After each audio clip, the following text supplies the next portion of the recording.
Another day, another basketball stories na naman ang pagkukwentuhan natin. At ngayon nga ay pag-uusapan natin ang balitang ayaw nga daw po na makasama pa ni Russell Westbrook sa LeBron at ang latest update na pagperma ni LeBron sa Golden State Warriors. Marami na nga po ang nag-aabang sa magiging anunsyo ni LeBron patungkol sa bagong team na kanyang sasalihan. May ilang mga players, coaches at general manager nga pong sinusubukan siyang i-recruit at kumbinsihin para sumali ngayon sa kanilang kupunan. Pero kung may mga kumukuha nga po kay LeBron, meron na rin naman nga pong ibang mga players na umiiwas sa kanya kagaya na lang ni Russell Westbrook na hinihintay pa ang magiging desisyon ni LeBron. Ayon nga po sa isang NBA analyst, balak nga daw po sana ni Russell Westbrook na sumali sa Miami, ngunit kung sakali man nga pong piliin ito ni LeBron ay mapipilitan nga po siyang maghanap ng bagong team na kanyang paglalaroan. Kung inyo nga pong matatandaan, hindi na nga po naging maganda ang relasyon nilang dalawa simula nang tanggalin at itrade siya ng Lakers matapos hindi maging successful ang kanilang trio ni LeBron at Anthony Davis.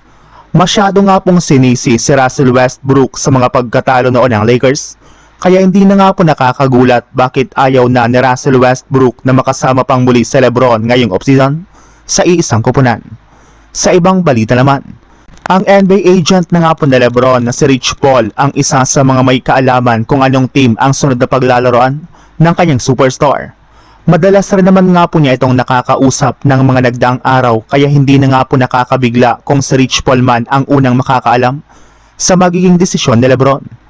Marami na rin naman nga po itong inilalabas na pahiwatig kung anong team ang kanyang sasalihan at base nga po sa pinakahuling inilabas na balita ngayong araw, sa kabila nga po ng mga nagsilabasang balita ay meron pa rin nga na pong malaking tsansa na piliin ni LeBron ang Golden State Warriors.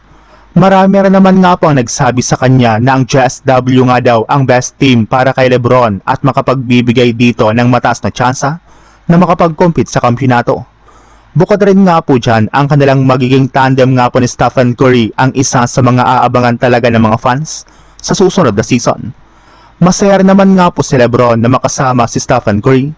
Gayong malapit rin nga po siya sa lugar ng Los Angeles at higit sa lahat may posibilidad pa rin nga po na makasama niya dito si Anthony Davis.